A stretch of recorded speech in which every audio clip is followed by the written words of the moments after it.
impromptu agenda review meeting for the new items that were introduced in NVD. I have to give the administration a ton of credit. Great work done here. Short notice turning this around to us. I also want to give my colleagues a tremendous amount of credit for not only taking the time to review all of this information, but to show up on this call and to be ready to ask questions and seek clarification so we can move this forward. Spoke to the mayor earlier, and I had asked her if she'd be willing to do a quick preamble about the importance of this legislation and why it is so vitally important that, if at all possible, we pass it this council session. So I'll turn that over to either the mayor or Gary, and we'll kind of go forward from there, and then we'll get into the individual items.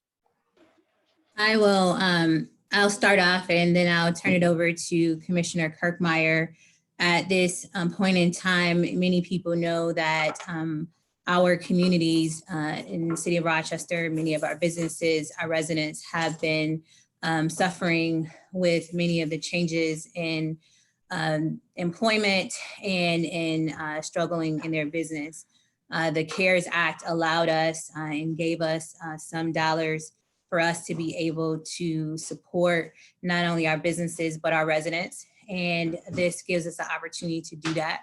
We cannot move forward without council's approval with actually getting these dollars to the not-for-profit organizations that are in need of these funds to deliver to our residents, as well as our businesses that have been working with our neighborhood and business development department to get resources and support. And so at this point in time, I'm going to ask the commissioner to elaborate a little bit further, but it's imperative that we get these dollars out the door so that they can get to the members of our community that need them most. Thanks, Mayor. So I think I just start by saying, you know, through all these conversations with what was anticipated to be coming to us and then, you know, being notified of what's coming to us, there's really two areas of focus. One was we wanted to make sure that our residents and business owners in most need got recognized and got the support that they needed in these plans. And then equally as important is the timeliness of the plans being submitted so that we could get through the process, get the resources out in the street. You know, I don't want to compare to anybody else, but I think if you did some research, you'll find that we're way ahead of the curve here. But that's purposeful. We want to get this money out into the streets to the people that need it because they need it now. Okay, in that case, let's move on to it and get to it. Introductory number 177, which is NBD funding, amending the 2019-20 annual action plan.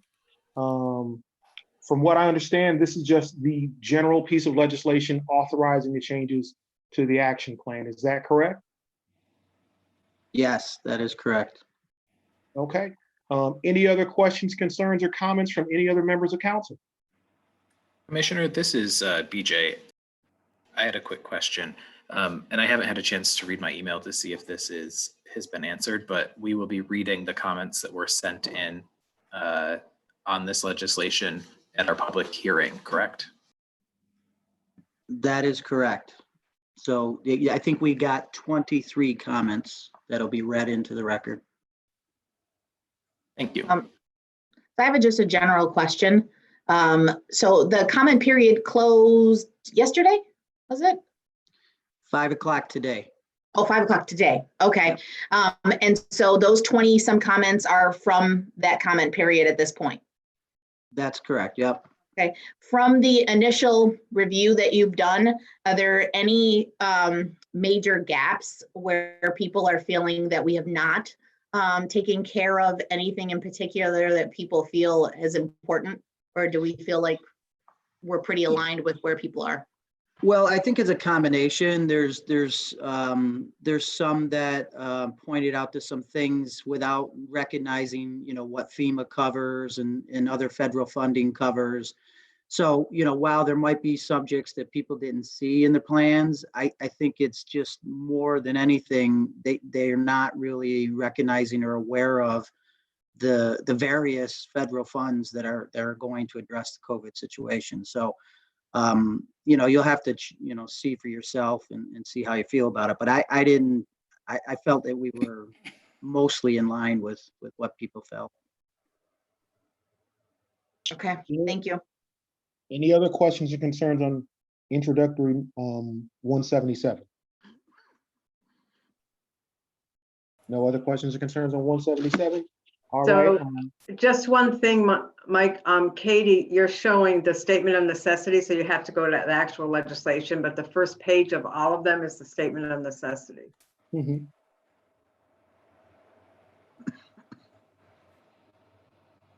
Okay, so no other questions, concerns on introductory number 177. Let's go to introductory number 178. NBD 21, Business Emergency Retention and Business Food Establishments Grants. My first question, so one of the first things I was looking at here, and again, you covered it pretty solidly in the presentation before, a concern and issue that I noticed was that in the cheat sheet that we got before, it said that there was a maximum grant of $3,000 per applicant. But So I'm sorry, is that the question, Mike? well, right. maximum 3,000 per applicant, but I don't see that reflected anywhere in the legislation. Yeah, we're trying not to use a maximum. What we have said right now to date with the retention grants that are going out is that we provide on average up to $2,000. But we assess every situation individually. So, we're not opposed to providing more where it's warranted, but we're trying to average right now $2,000 to spread the wealth. We're bumping that up by $1,000 with the new funding. Okay, again, it just seems as though we have a lot more detail in the presentation you gave us than is actually in the legislation. So that is a bit of a concern. And I guess my other question is for the item number 2 in this piece of legislation, Business Food Establishment Grant. I am very excited by this program. I guess my question to you before was, how will it work? Yeah, so there's two activities here within the whole group that are, let's just call them placeholders right now. Okay. Because there's work to do on them. So this is one of them. We have to develop a plan that can meet the HUD regs, but the intent is to try to help restaurants and residents at the same time through providing some resources so that people can feed residents and the restaurant can benefit by getting the grant to feed them. None of the other particulars have been worked out yet. But we will definitely keep you, apprised of what, how that's going. We have to get with HUD and we have to make sure that we're constructing the plan in accordance with meeting regs or ask for associated waivers. So that applies to that item, and it also applies to the landlord grant assistance, which we can talk more about when that item comes up. We'll get there. All right, so throw it open to all my colleagues. Any other questions, comments, or concerns about? I have one. Good. I'm sorry. I just wanted to add on to what the commissioner was saying prior to Councilmember Harris' question. So as it pertains to the Business Emergency Retention Grant Program, the details and the specifics of the administration of the grant will be worked out. But we're just asking for that amount to be allocated towards that particular program. And our hope is that as many businesses have already applied for assistance, we have over 200 businesses, I believe now, that have applied for assistance, emergency assistance, that we've been able to help, that these funds will be able to help even more. As it pertains to the Business Food Establishment Grant, as the commissioner stated, we are in the process of trying to figure out how to best help a number of restaurants that have been impacted. And we will be working with our local food bank as well as other folks to to sort of get this program established and up and running. And we will need approvals by HUD in order to do so. One of the things that we found out through a survey, and I don't know if Councilmember Gruber wants to talk a little bit more about this, is that even with the food distributions that we have been doing collectively with FoodLink, as well as with the Rochester City School District in partnership with our drives, we are still missing a number of our residents. And we thought that this might be a way to get food to those people that we're missing. Sounds great. Councilmember Harris and then Councilmember Lupian. Yes, to piggyback off of what Mayor Warren said, I just wanted to get some clarity. The businesses that you mentioned that were already in touch with you guys about their needs, will they be automatically added to the list or to a list for this retention grant? Or will they have to reapply, or what would that process be? So we have, as of last night, we have had 259 applicants, and we already have funds that we have purposed for that. These are going to be additional funds to serve additional businesses. Okay. So my final question would be, what do you anticipate would be like the turnaround time for like if they do all of the pieces to their application, how quickly could they get their funds? So that's a great question. I'm glad you asked it, because I get to brag about Thad and his group. We've been able to construct a program in conjunction with our partners in law department that if people give us everything we need and we don't ask for as much as historically was required for programs, we can turn it from application to check in a matter of 3 days. Wow. Nice. Wow. That's awesome. Councilmember Lupian. Hi. I hear that the program hasn't been worked out, but my question is, could there be priority given to minority and women-owned businesses for the food establishment grant program? We of course have, we would of course be willing to do whatever HUD allows for us to do. So we will comply with the regulations. Our hope is that we have a number of different restaurants that have continued to serve, but we also have restaurants that have had challenges in serving. So it would be helpful to the restaurant and to the residents that we haven't been able to connect with to do some delivery sort of service to the door. And that program possibly would be a gateway to test it out. And then they would work with Common Ground Health and some other community partners. So once we have it established, we can tell you more about that. Okay. And is this completely separate from the food delivery that Lifespan would be doing, or is there some overlap? Yes, this would be completely separate. Thanks. Councilmember Gruber. Hi, good evening, everyone. Just a couple of questions, and very excited about the legislation. In terms of the first one, the Business Emergency Retention Grant, I'm wondering about the requirements of business. Are we only looking to fund businesses of a certain size with a certain number of employees? I have heard, one of the reasons I asked the question is because I think one of the groups that has been most hurt economically right now are self-employed proprietors, folks who have no employees but are themselves running a business. Are they eligible for these grants?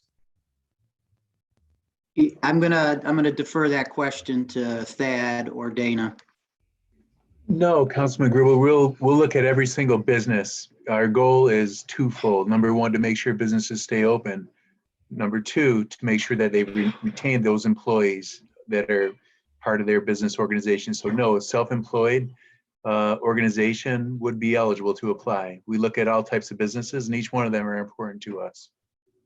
Great, thank you. And then just a follow-up question on still on the same piece is, will there be any type of, once this is approved and it gets going, obviously you have a great process to make it happen in 3 days. Will there be any communication about this? I feel like right now this is one of these places where we're not tooting our own horn enough on this. It's a great opportunity for businesses. I'm not sure a lot of folks know about it. So, we have been talking about it. We have promoted it. The mayor's done some media on it. We actually had a town hall budget meeting that we referenced it the other night. So we're talking about it as much as we can. 259 applications over the course of, a couple of weeks. I think the word's out there pretty well, but I think it also spreads as we get customers through the gates. Yeah, understood. My final question on on number 2, and I've told Mayor Warren this is something that I think is fantastic, and we're ahead of the curve in thinking about it. I would like to know, I understand the plan needs to be built, and this is just reserving the money to be able to do it. Is there a timeline these dollars have to be expended by? We don't intend to go by any portrayed timeline that anybody else has. We're going to be constructing this plan relatively quickly. I mean, we want to strive to get the money out to the street, to the people that need it. So, we're not going to rest until we have a perfected plan that we have already engaged HUD and that we can move forward. So, our plans are short time in terms of developing it.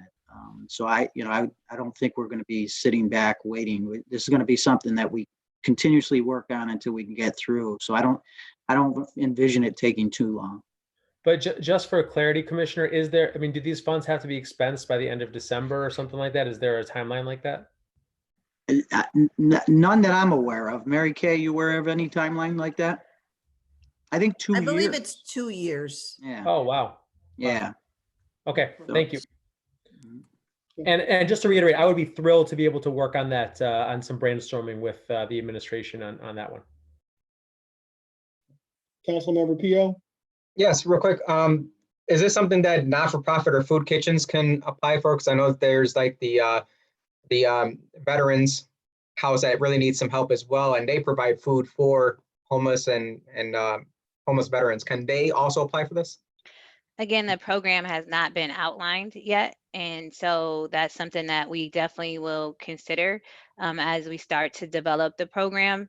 We can see if there are other dollars that those places can access, but this was more so in our thinking was for businesses that were providing food to the public that might have been shut down or having a hard time making a go of it. So as we develop the program, those are things that we can consider. Thank you, Mayor. Okay, if there are no other questions or concerns on this item, we are going to move on to introductory number 178. That's 178. We're going to go into 179. So we're going to move on to introductory number 179, NBD 22 Housing Development Fund Emergency Assistance Repair Program. This is an existing program. It looks like you're proposing to add more money to it. Is that correct? That is correct. And while we're talking about it, let me just point out, because when you see the June item, it'll say EAP instead of EARP. We're removing the word repair in the future, but this is an existing program that's identified as ERP now. So Gary, just really quick, the addition, is this, when you say addition, is this in addition to the 200,000 that was set aside for the emergency program when we were talking about major repairs for like large unit buildings, or is this? Yes, this is in CDBG annually, we've been allocating $200,000 to the HER program, and that's going to continue. You'll see in the June items, and this is in addition to that. Okay, and so I know we had previously asked, and at that point in time, it was being worked on. Is the language and or for the policy actually been put together in terms of when, how, have all those things been worked out at this point, or when do we anticipate being able to see all the conditions for this program? This has been a long-standing program. What do you mean when, how? So I'm talking about the one where we were talking about where, so for example, like the Hungerford situation where, so this is, that's not what this is. No, that's Okay. Yeah, that's a totally different thing. Okay, This is for homeowners, owner occupants that furnace might go out or hot water tank might go out. Right. Okay. Yeah, no, I was thinking of the other one that we were trying to do. So, okay, never mind. different program. Okay, and great. And just a comment, folks, if you've got folks who need this work done, Gary's team in NBD is incredibly responsive, and they get this work done. They reach out to the community, they turn this stuff around in a time frame that is absolutely breathtaking. So if you've got seniors out there or folks who qualify for this, send them their way and don't waste any time doing it. Any other questions, concerns on introductory number 179? I just want to understand the process for, I mean, how do we choose the 50 households? Is there a lottery of some form? No, this is reactionary to need. So, we continuously get people calling because their hot water tank or their furnace is defected. Sometimes we can use it for emergencies that are electrical related or plumbing related or, their water line. But this is reactive to people's needs when they come to us. Thank you.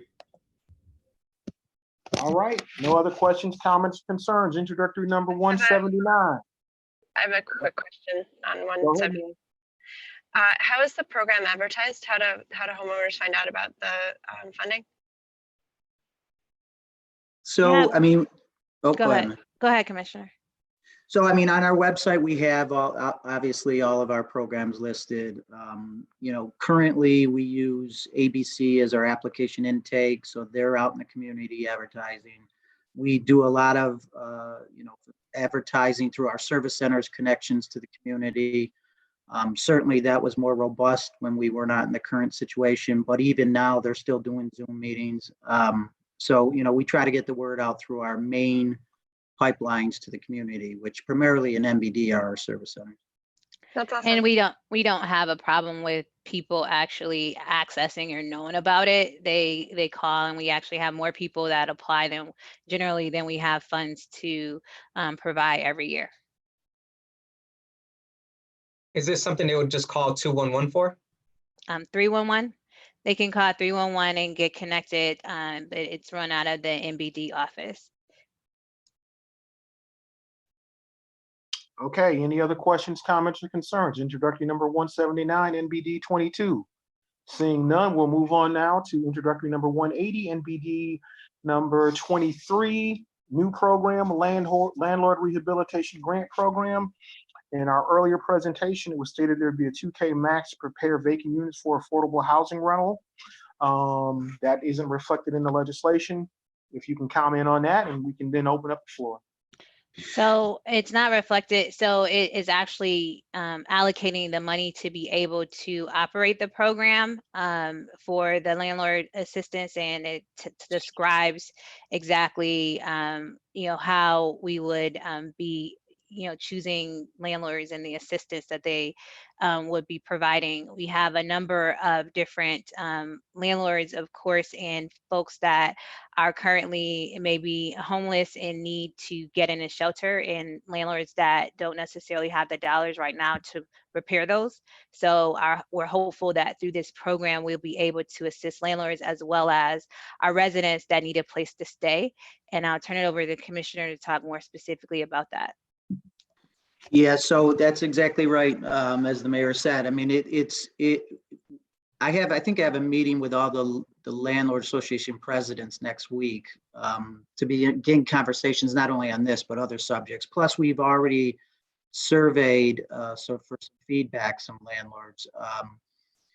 And what happened initially when we were trying to place the homeless, and an email went out to our population of email databases from our landlord summit. I don't know what the numbers are now, but we had responses to the tune of 60 units becoming available for those in most need.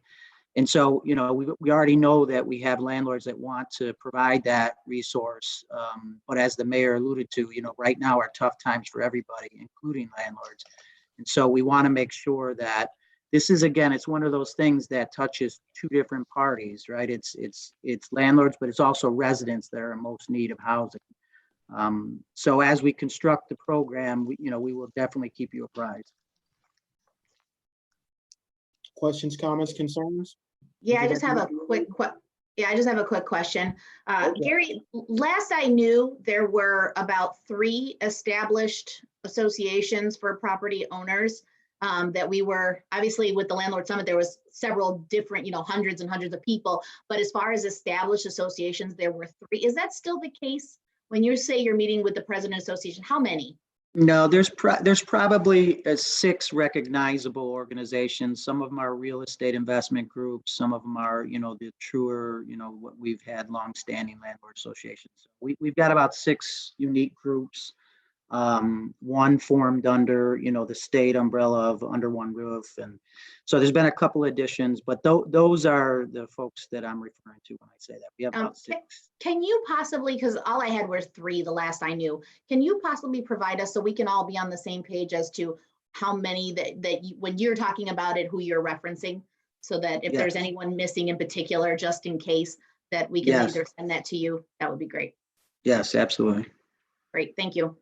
Mike, can I ask one question about this, please? Go, man, go. Get him, Mitch.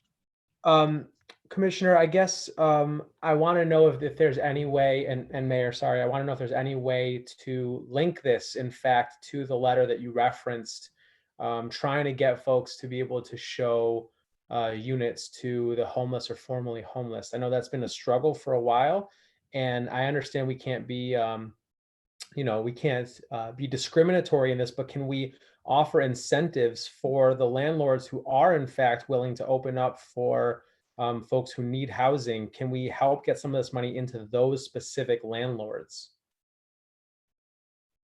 I mean, that's what we're hoping to do. Yeah, absolutely. I mean, this is, we want to serve the population of people in most need in every respect of what we're doing.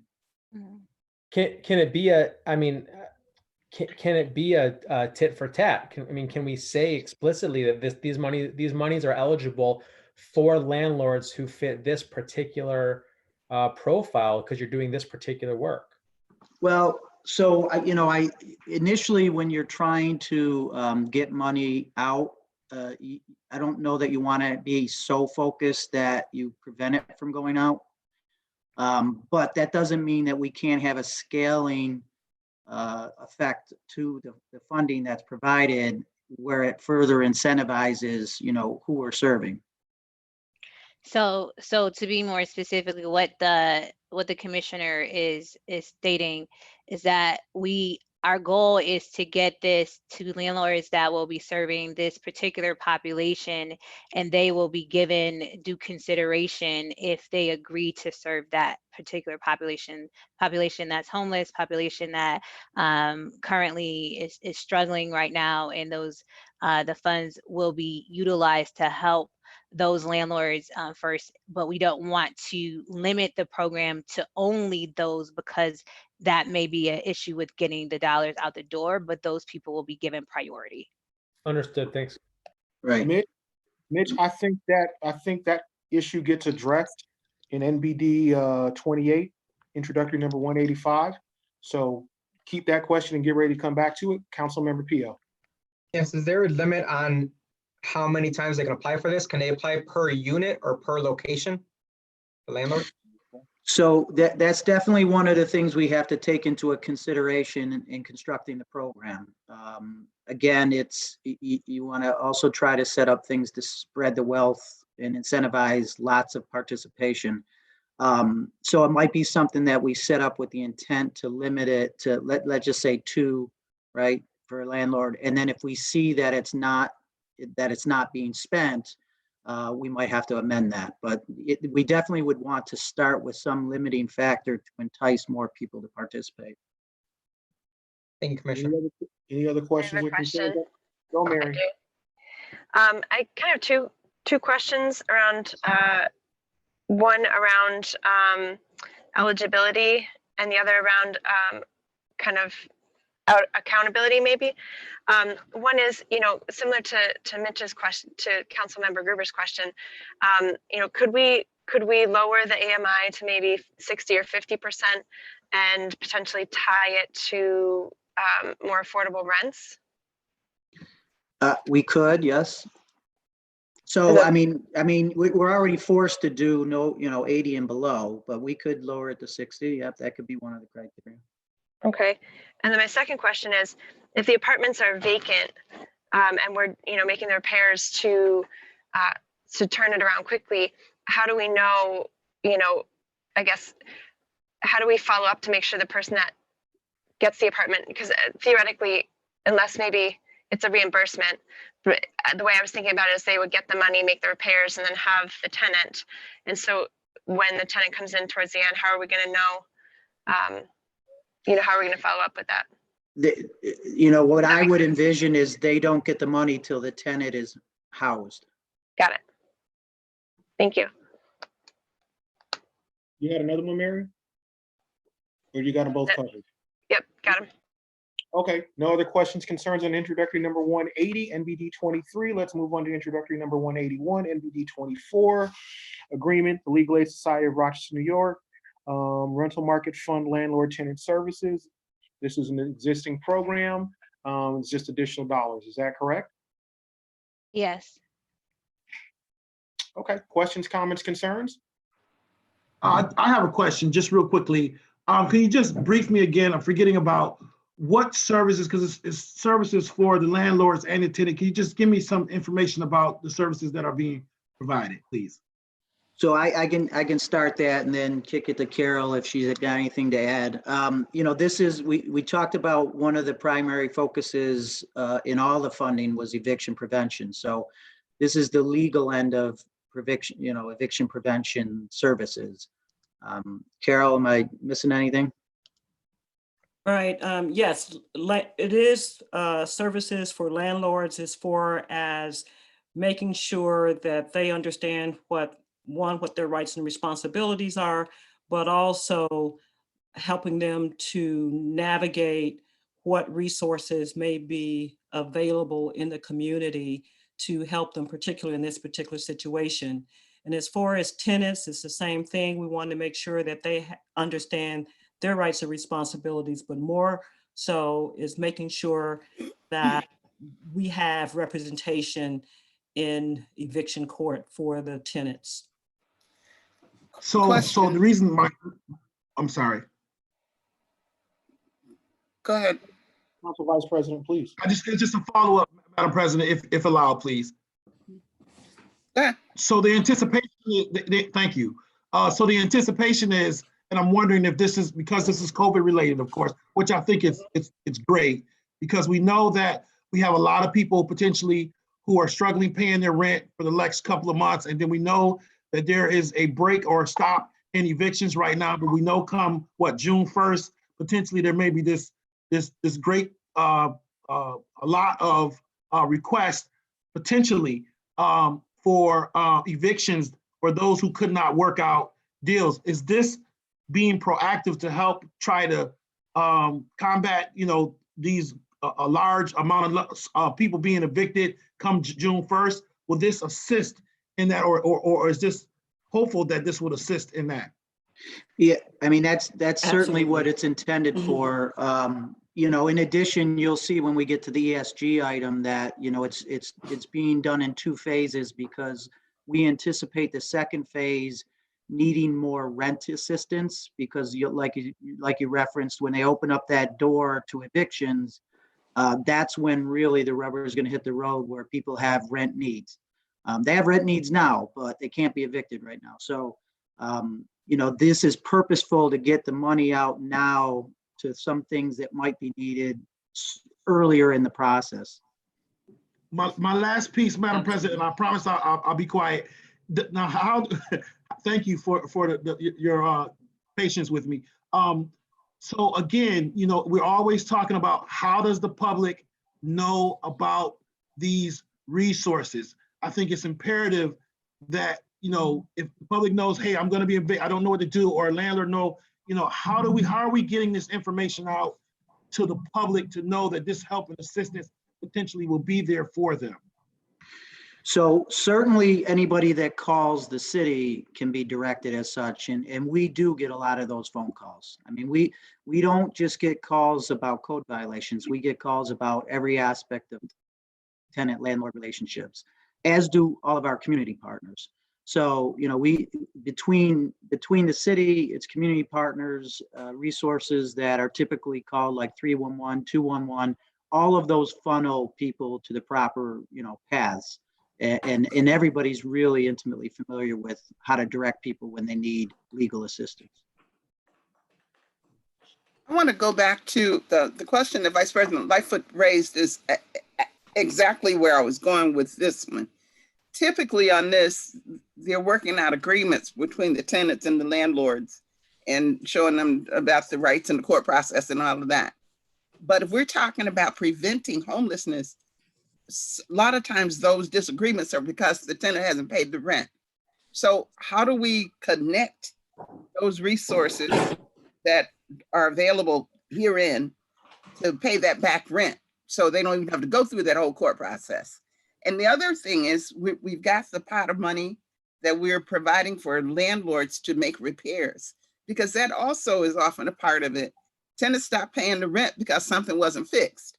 Well, they stop paying it, but then they spend it. So, you got all of that jammed up together. Who is needing all of this stuff together?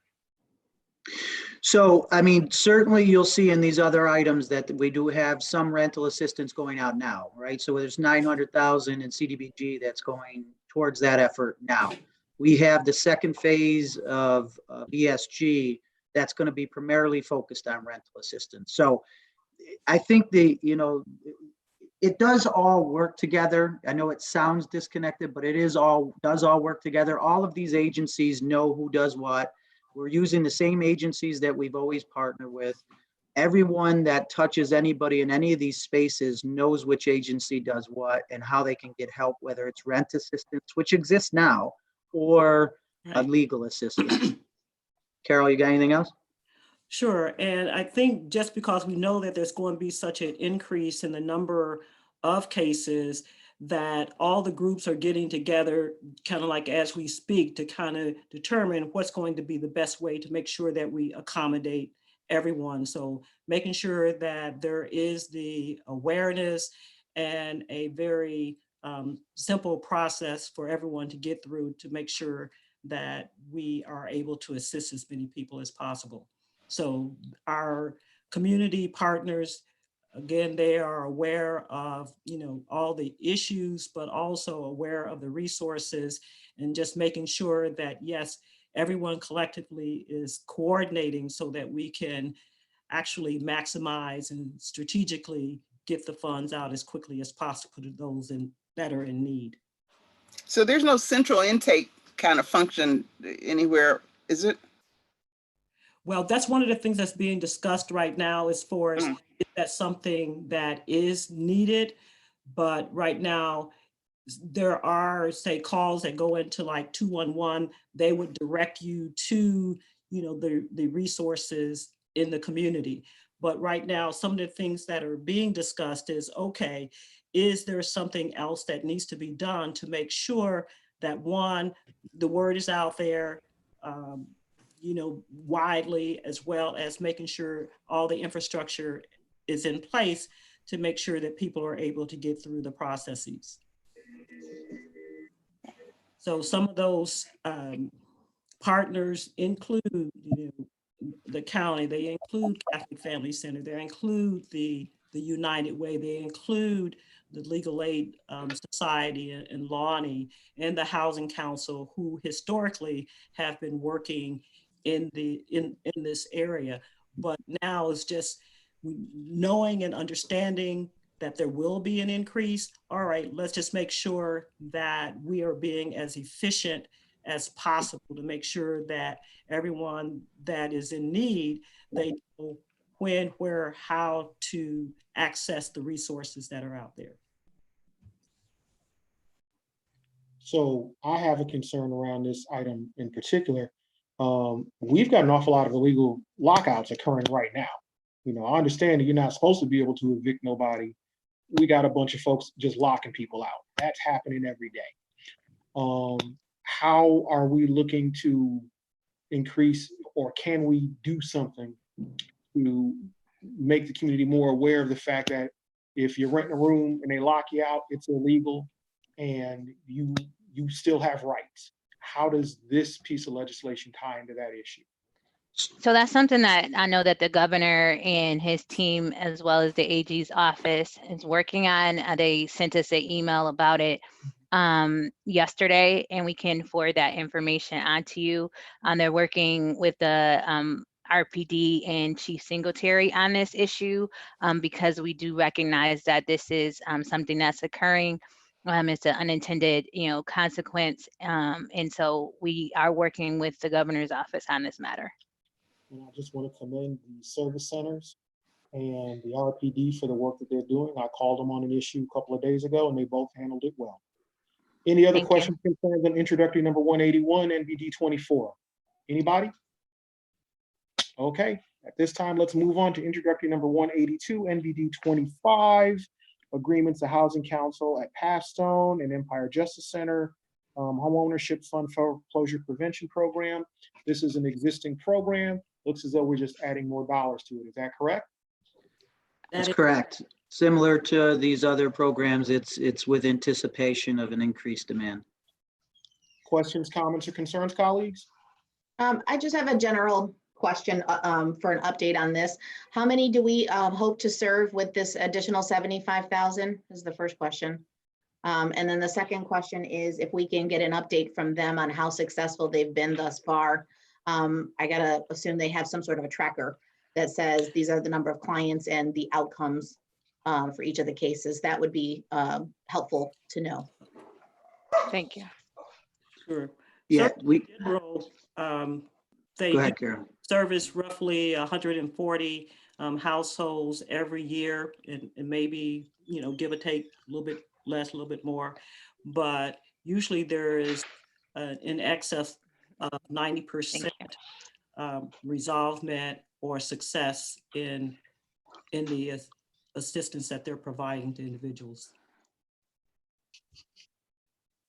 Any other questions, comments, or concerns? Councilmember Ortiz, the answer works for you? It's definitely a great start. So the 140, so that's helpful.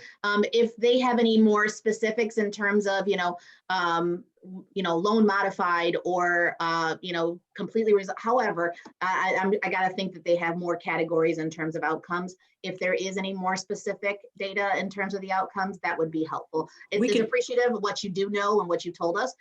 Any more specifics would be great. Okay, we can do that. All right, any other questions, comments, or concerns on introductory number 182, NBD 25? Seeing none, hearing none, let's move on to introductory number 183, NBD 26. Agreements, Trillium Health, Catholic Charities, Diocese, DBA Catholic Charities Community Services for housing opportunities for persons with AIDS. This is an existing program. Looks as though we're adding additional dollars. Is that correct? That's correct. And it's also, it was the, specific HOPWA allocation. Questions, comments, or concerns, colleagues? My question is, Mike, Councilman Patterson, we had that big, long conversation with Trillium. And, there were some things that they were going to put in effect over in the Northeast. And I'm wondering how will these dollars help that initiative as far as the needles and things of that nature?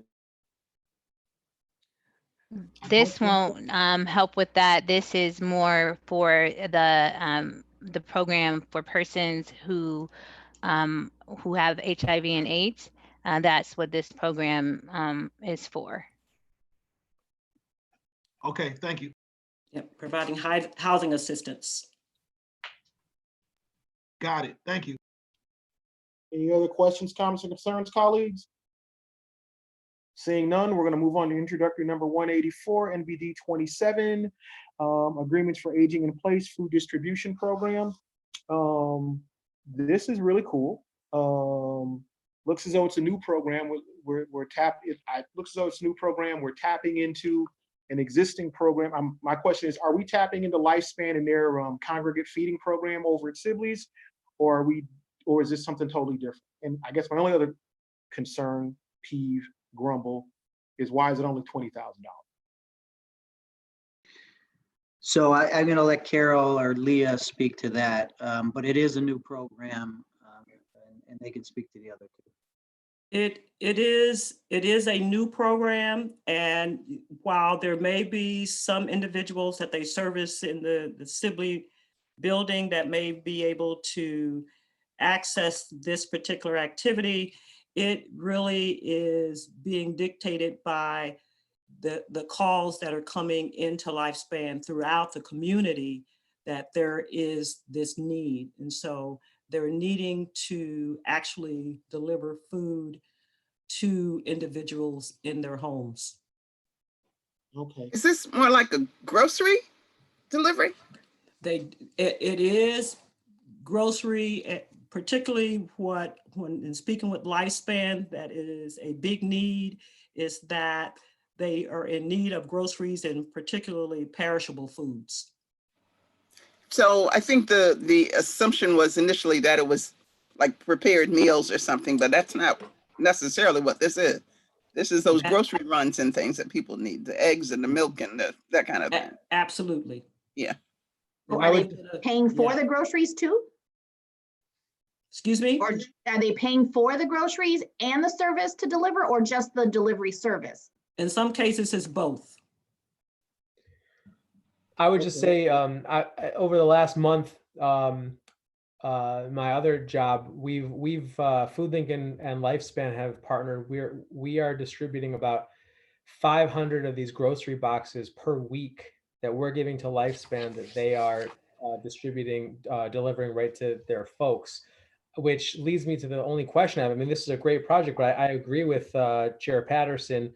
$20,000 is it's not going to go that far. I understand you got a lot of great projects here. You can't fund everything fully, but I mean, have we done some back of the napkin math to figure out what $20,000 is actually, like, how many folks it's going to serve and how often? I really relied upon Lifespan to provide what they thought would be needed in this particular, space. And so they were under the impression that $20,000 would be enough to cover the items that they were going to be purchasing and for the deliveries to actually happen. I mean, I'm sure they would be overjoyed if more funds would be allocated, but they really thought that this was going to be sufficient. Apparently, I guess there are or could be other resources that they're using to partner with these. No, I'm not suggesting that they don't need this, or that it's not going to go a long way. And I'm not trying to let the other stuff I'm doing at all color my view of this. I'd actually, I think for things like this, I personally really appreciate when the dollar amount also has a direct connection to the number of people served. Like in the second one, we talked about X many dollars, and it's going to go to 50 households. I just think with $20,000, I think it's interesting to try to think through what that actually goes towards. Because if you're talking about, if you're talking about 2,000 seniors, you're talking about what, $10 a pop. Is that the type of thing we're talking about, or otherwise? It sounds like Lifespan hasn't made that clear yet, but that's something I'd like to try to understand from them at some point. We can get their anticipated numbers of people they serve with that. Yes. Thanks. And I guess what I would ask is if we can also find out how long they think, how long are they going to be able to run with that 20,000? I mean, if you're dealing with senior food insecurity, that's a big deal. And, 20,000 is nice. 40,000 is better. I don't have anything against the digital divide, but I don't think they're going to miss $20,000. I'm just saying. So if there was some way we can help our seniors, it's great to give a kid a computer, but hungry is real, and it is out here, and we need to definitely be concerned about that. So if we can address that, I personally would like to see more funding go there. Any other questions, comments, or concerns around introductory number 184 NBD 27? Seeing none, we'll move on to introductory number 185 NBD 28. Consolidated Community Development Plan, Housing Choice Fund, Emergency Solution Grants, Rental Assistance Fund. Again, well, it's a question. Existing program, we're just adding more dollars. Is that what we're doing here? So I think the short summary is this is a community-driven, community-developed plan. And you can see that in the language of the transmittal as you go down through it, who participated and whatnot. So ESG was a plan that was supposed to be developed by the community partners in the community that provide these services. So that's exactly what we did.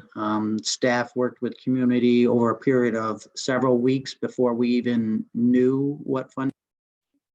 But I think you'll see as you read through that there was a great deal of engagement, and it is a community-based plan. Okay, and I guess one of my other questions was in relation on page 2, item number 3, funding for hotels. It doesn't look as though we're actually looking to do that. Is that correct? We're not going to be funding hotels, but we are going to be doing supportive services with those dollars instead? Financial support, is that correct? That's correct. We will Yes. not be providing funding for the hotels. We're more interested, or will be having individuals support services going out to the hotels where many of the homeless are right now. Okay. So if we're not doing it, I guess my only question was, why is it, if we're not doing it, why is it in here? The reason that it was included is because when we did our survey of the community, the 4 priorities were homelessness prevention, staffing, hotels, and support services. But we have chosen to only do the homeless prevention, staffing, and support services. So that's kind of what we're focusing in on. But just, if you want to call it FYI, we wanted to just reflect what the 4 priorities from the community was. We do understand, and there was a note included in the item that says that hotel stays, those will be taken care of by the county and through FEMA funds. And it is greatly appreciated that you put that comment in there. Colleagues, questions, comments, or concerns on this item? Mitch, I know you got a question. No, I've got a question. What, Yeah, you do? why do you say that, Mike? Because I set you up to come back here and ask a question from the earlier question you asked. No, I think Commissioner Kirkmeyer knows just where I'm going, but I'm good. I'll defer to Mary for now. Go, Mary, go. 2 questions. One, this talks about systems integration project. And I was wondering who the community partners are that are going to be working on that. I know it mentions a few, but wondering if you have a complete list.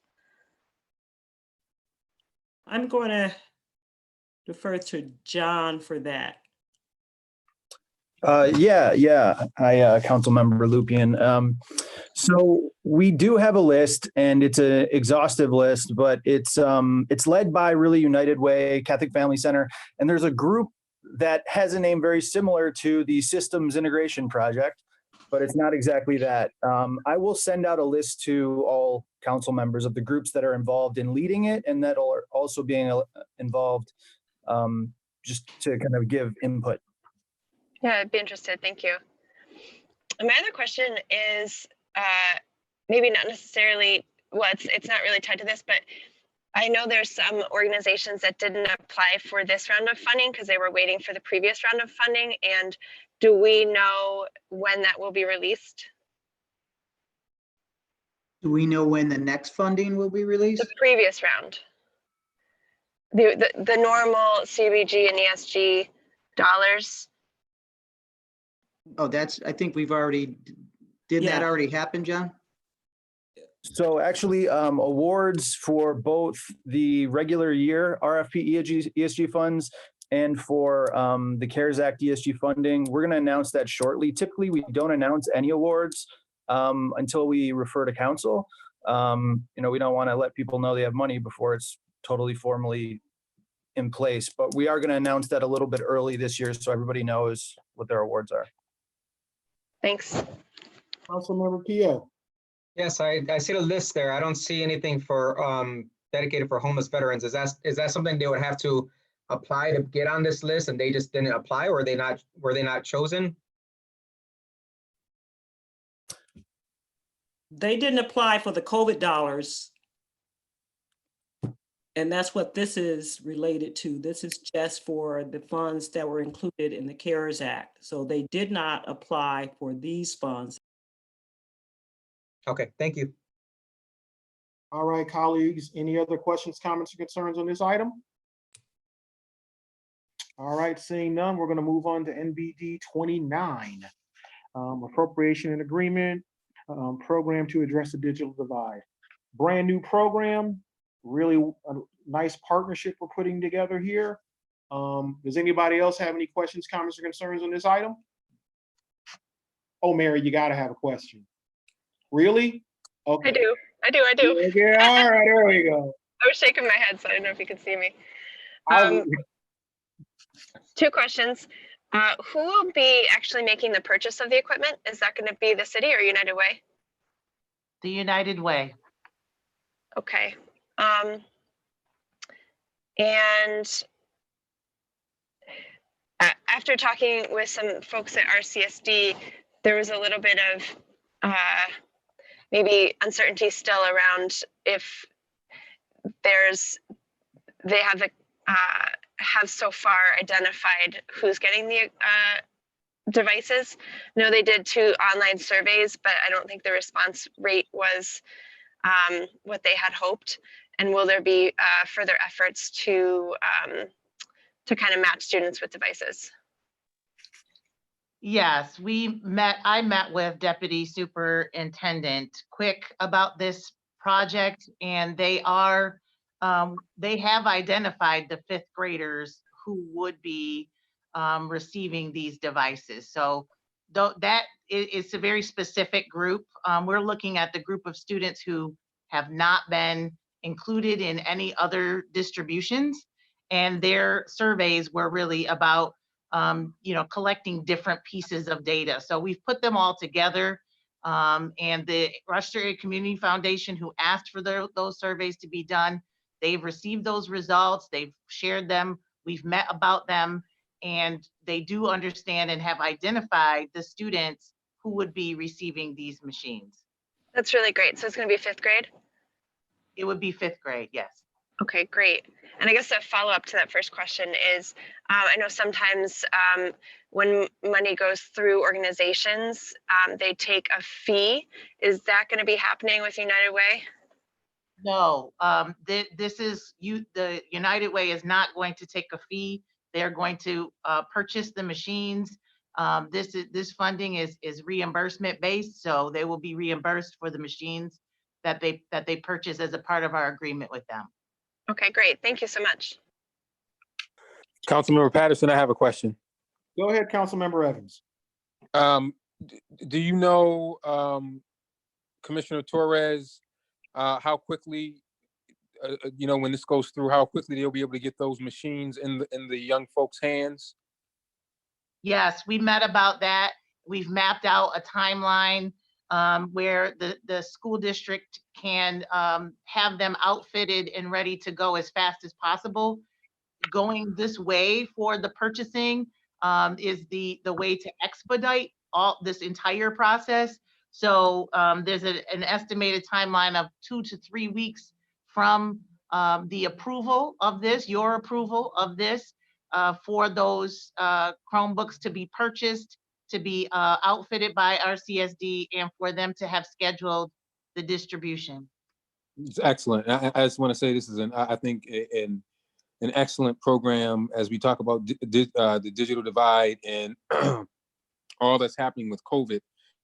I think it's really laid this bare, and I'm just proud that the city is taking the lead on a program like this. So it's excellent. Just one question here, Mike. Absolutely. Commissioner Lemon Torres, I'm wondering, I know that when the pandemic first struck, there was a great deal of work being done on this end by the libraries as well, giving out hotspots and things of that nature. Will they be incorporated into this project at all? Perhaps if needed. The RCSD has access to MiFi grant funding of their own. And so they have really worked to secure that part of the process. So the internet access itself wasn't the issue that the Digital Divide Group was asked to tackle because of that. Instead, we were really looking at the devices, the individual devices that students would be able to do work on. So if need be, we know about the library's resources, and those have been very important for talking about other ways that the digital divide, they may have other uses for other populations because the school district has some access to MiFi units and funding to supply data to those units. Thanks. Any other questions or concerns, colleagues, on this item, introductory number 186? Go ahead. Just a clarifying question. You said 5th grade, but the transmittal says grades 5 and below. So is it just 5th grade, or is it exactly what it says, 5 and below? Well, that's a great question. The number of 5th graders that we have, it really fits with the base amount of funding that's in the item. Should the additional funding become available as listed in the item, we would be able to go down into the 4th grade. Also, if some of the devices that were purchased for the 5th grade, if there were students, there's a small percentage of students that may not need them, then those devices could be allocated to the 4th grade. Okay, great. Thank you very much. Any other questions, comments, or concerns on this item? I have a question. It's not specifically for this item though.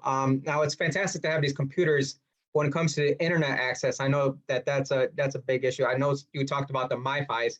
Have we ever, as a city, looked into how much it would actually cost to have citywide Wi-Fi? Have we? I mean, I know it's not directly to this right here, but I'm just wondering myself.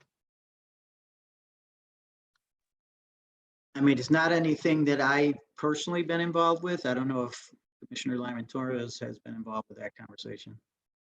No, I thought the mayor might want to respond based on, a lot of the work and efforts that have been looked into around that. But I think that's still a future state goal that isn't something that would address the immediate emergency.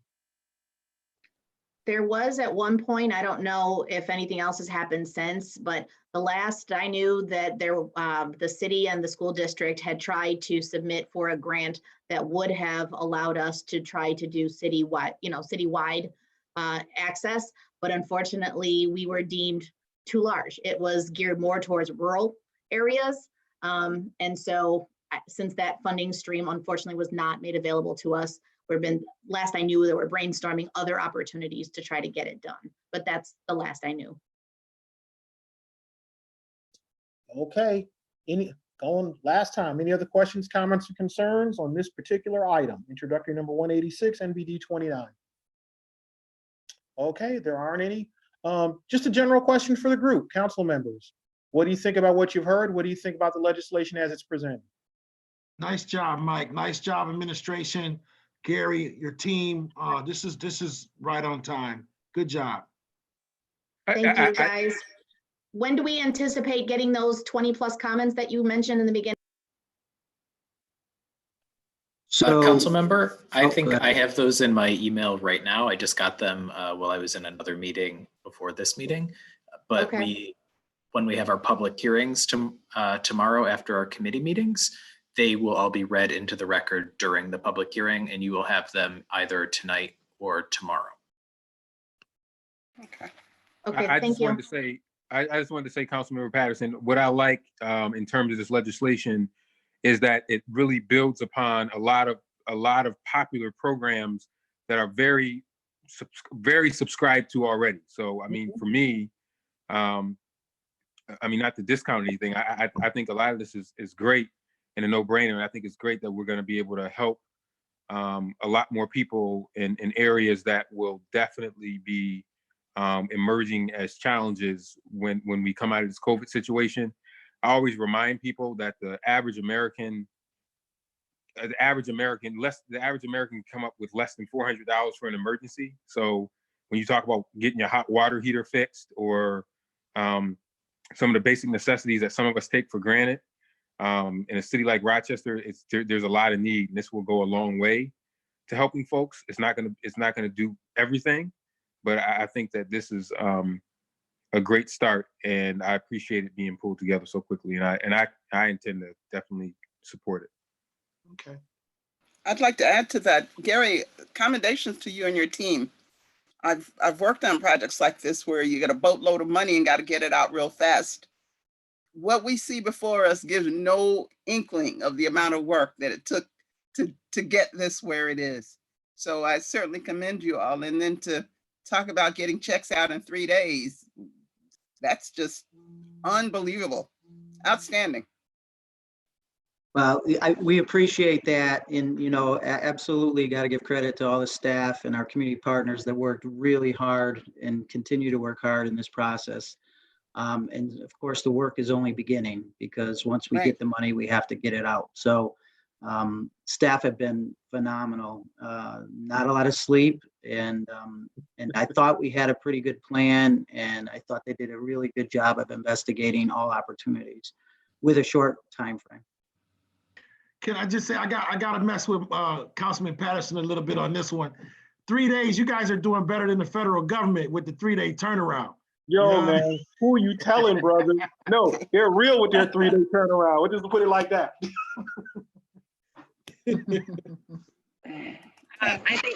I just want to say I think this is great, and wonder, are we anticipating that there'll be further rounds of funding that will be coming to that will be able to distribute? We're certainly hopeful. We know that they didn't allocate all or appropriate all of the funding that was allocated for the effort. So we're anticipating that, but that remains to be seen. We'll be prepared though. Can I actually just ask a question about that, Commissioner?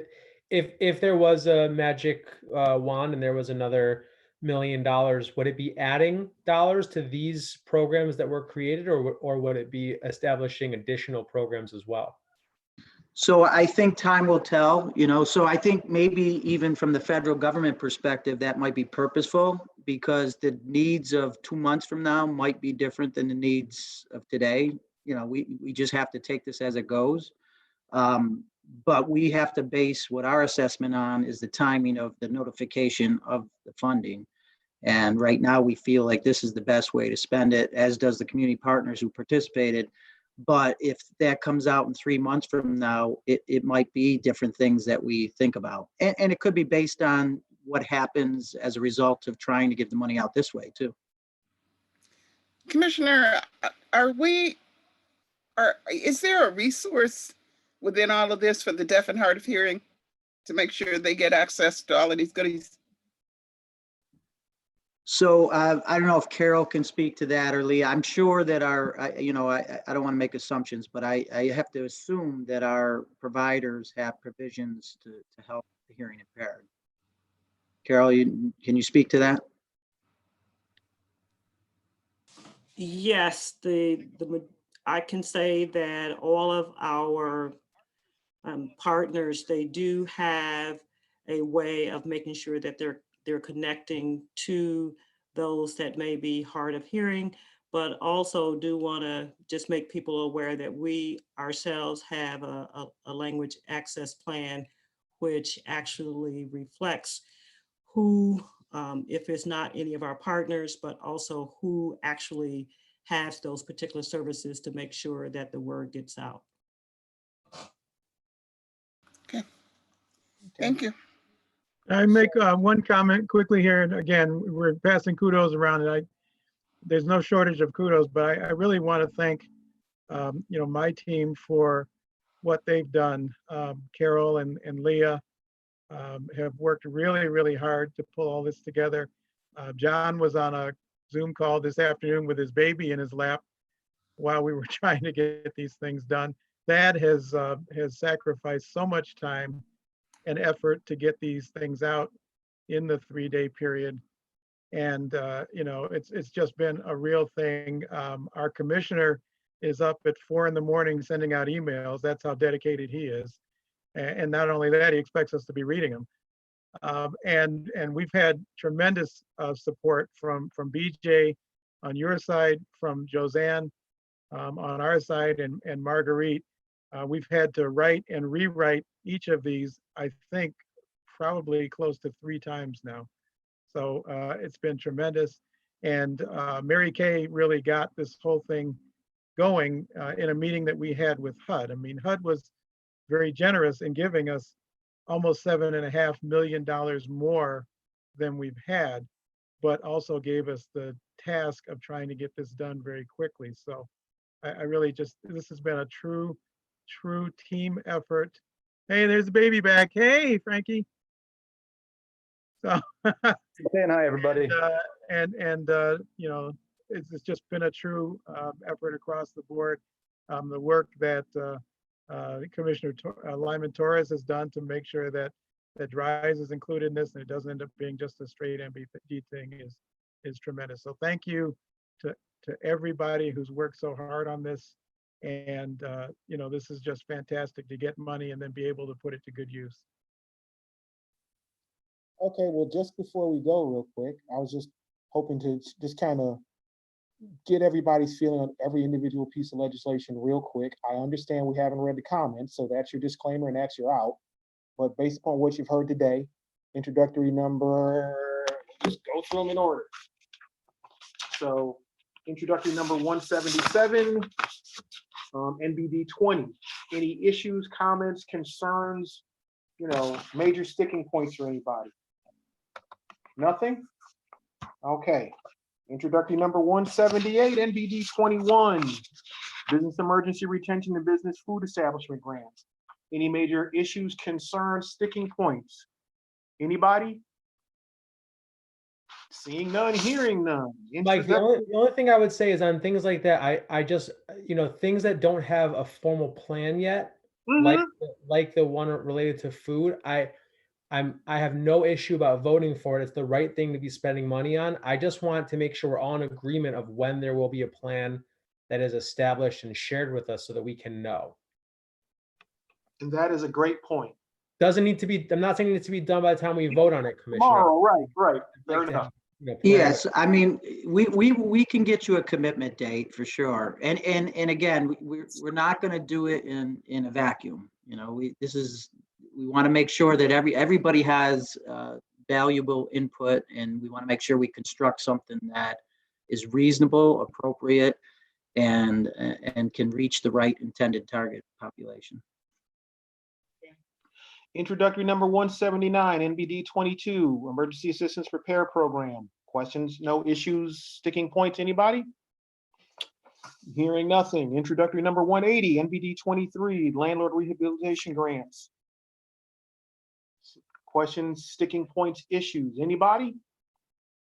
Hearing nothing. Introductory number 181, NBD 24, Agreement Landlord Tenant Eviction Preservation Program Services. Issues, comments, concerns, sticking points.